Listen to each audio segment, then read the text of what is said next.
1,35,000 मैं realisation account से निकालूंगा। So preference share capital account debit to realisation to preference share holder account. बात समझ में आ रही है? चलो निकिता बहुत ही बढ़िया, निकिता रेगुलर बैच स्टूडेंट है। Yes sir yes, regular classes में डिटेल में करवाया हुआ है। देख लो तुम्हारी एक सीनियर ही बैठी है, जो बच्चे अभी अभी घुसे हैं इंटर में, तुम्हारे सीनियर के ही फीडबैक ले लो यहीं बैठे बैठे। बात समझ में आई जी? जी हाँ। अगला पॉइंट क्या आएगा? अब मैंने प्रेफरेंस वालों को पे कर दिया, अब लिक्विडेशन एक्सपेंसेस पे करवाओ। एंट्री क्या होगी लिक्विडेशन की? अभी मैं इक्विटी वालों को पे नहीं करवाता, इक्विटी का काम मैं लास्ट में ही करता हूँ। एंट्री क्या होगी बेटा? Food limited account debit to cash. अब मैं यहाँ पे रियलाइजेशन को डेबिट नहीं करूंगा, रीजन बीइंग क्योंकि ये मेरी जेब पे नहीं है खर्चा, मैंने रिकवर करना है, जिससे रिकवर करना है उसको डेबिट करूंगा। तो अब यहाँ पे कैश अकाउंट, और जब मेरे को पैसे आ जाएगा कैश टू फूड लिमिटेड, तो ये एंट्री करके क्लोज कर दूं। Got it? जी सर। अब मैं इक्विटी शेयर होल्डर की एंट्री करूंगा, जो भी उसका कैपिटल है, जो भी जनरल रिजर्व है, जो भी पीएनएल का बैलेंस है, सब कुछ ये देखो, ये आ रहा।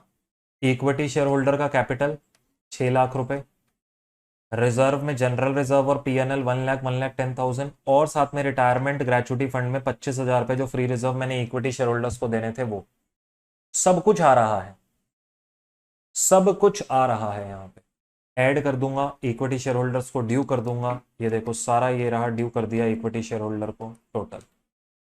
अब इक्विटी शेयर होल्डर को रियलाइजेशन का जो फाइनली आपका प्रॉफिट निकला होगा ना, अब यहां पर ना उसने नीचे बोला है रियलाइजेशन बनाने को, सारा एसेट सारा लायबिलिटी ट्रांसफर करके, परचेज कंसिडरेशन ड्यू करके, प्रेफरेंस शेयर होल्डर्स को एक्स्ट्रा पे करके, जो प्रॉफिट आएगा ना बैलेंसिंग फिगर, ये भी इक्विटी शेयर होल्डर्स को जाना है। So realisation account debit to equity share holder account, अब ये एंट्री होगी। अब सब कुछ उनको ड्यू हो गया, पहले 8,35,000 ड्यू हुआ था, और साथ में उनको ऐड कर दिया, और ये 3,30,000, इसका टोटल निकाल लो अपने पास कितना है, 11,65,000। अब अगर तुमने कैलकुलेशन सही करी होगी तो यही परचेज कंसिडरेशन में आ रहा होगा, payable to equity share holder. आओ चलो देखें, इक्विटी शेयर होल्डर्स को क्या देना है, ये इन दोनों का कैलकुलेशन। अच्छा यहाँ पे कोई रियल और भी चीज है क्या, कि मैंने कहीं पर कोई चीज मिस कर दी? दिस ये रहा 11,65,000 की जो पेमेंट इनको हो रही है, जो भी अभी हमने निकाली है। इन्होंने एंट्री कुछ अलग तरीके से करी है, रुको एक मिनट जरा। ड्यू किया उनको 8,35,000, 8,35,000 के बाद इतना ड्यू किया है, तो इतना कैसे पे कर दिया है? ये क्या है? अच्छा, okay okay okay okay okay okay okay okay okay, understood understood understood. Sir cash का कुछ बैलेंस बचा हुआ पड़ा हुआ था, कैश का कुछ बैलेंस बचा हुआ रह गया होगा। ये देखो कैश अकाउंट में 60,000 बचे हुए थे ना, वो 60,000 बचे हुए थे कैश अकाउंट में, और मैंने यहां पर ये सारे एंट्रीज कर दिए, देख रहे हो यहाँ पे। तो वो 60,000 जो कैश में बचे थे वो किसको बिलोंग कर रहे हैं बेटा? और जो यहां पर ये बेचा था 60 और प्लस ये 55 जो आ चुका था, विच वॉज एडिशनल 60 प्लस 50, ये 1,15,000 हो गया हमारे पास। ये जो एडिशनल कैश मेरे पास आ गया था वो उसकी बात कर रहा है, वो एडिशनल और उनको गया है, इसलिए वो हमारा टोटल मैच नहीं हुआ। अब मैच हो जाएगा, कैश का बैलेंस अलग से पड़ा हुआ था ना, अदरवाइज वो at the end of the day equity share holder का बैलेंस टैली होगा ही होगा, समझो इस चीज को। तो यहां से इनको ये गया जो उनको ड्यू करना था 8,35,000, फिर इनको पे करवा दिया इन टोटल। अब ये 2,95,000 नहीं है नीचे, ये आ रहा है जो इनका कैश था 180, तो बाकी का जो हमारा बचा हुआ कैश था वो यहां पर जा रहा है, इधर गया, ये रहा। तो एट द एंड मेरा जो रियलाइजेशन का ट्रांसफर हुआ और equity share holder account settle हो जाएगा। यहाँ पर आप चाहें तो इक्विटी शेयर होल्डर अकाउंट बनाकर भी देख सकते हैं घर पर अपने पास, यहाँ पे पॉज करके इक्विटी शेयर होल्डर अकाउंट लिख लेना, जो जो उनको तुमने क्रेडिट किया है शेयर होल्डर अकाउंट में क्रेडिट साइड पे डालना, साथ में रियलाइजेशन डालना, साथ में इधर परचेज कंसिडरेशन डालना, दोनों जगह टैली होगा और क्लोज होगा। दैट इज अ बेसिक वो कि जहां पर आपका आंसर टैली होता है, मतलब equity share holder account match हो गया, तो मेरा आंसर क्लोज है, सही है, मोस्ट लाइकली वो सही है। समझ गए बात को? बस बाकी तो इसने रियलाइजेशन बना रखा है, एंट्री आती है तो कर लोगे, और कैश अकाउंट बना रखा है। जो जो हमारा ओपनिंग कैश था, फिर फर्नीचर का सेल आया, फिर मेरे को पैसे रीइंबर्समेंट क्या है मैंने दिए भी थे, फिर जो इनसे मुझे कैश आया, फिर जो शेयर होल्डर को दे दिया, फिर बचा हुआ कैश ये देखो इक्विटी शेयर होल्डर्स के लिए निकाला है उन्होंने, तभी उन्होंने कैश अकाउंट कहा था बनाकर दिखाओ। इसमें चैलेंज नहीं है, मेन चैलेंज एंट्रीज में होता है जो आता है, या बैलेंस शीट में आता है। समझ गए जी? समझ गए जी? दो एएस हमारे खत्म हो गए हैं, AS12 AS14। इसके बाद ढेर सारे यहाँ पर और क्वेश्चंस हैं बेटा, जो PYQs के, जैन के और वो सब के। अगर किसी बच्चे को लेट सपोज पूरा बुक चाहिए हो, मैं फिर बोल रहा हूँ मुझसे एक बार कांटेक्ट कर लेना, बुक ले लेना बेटा।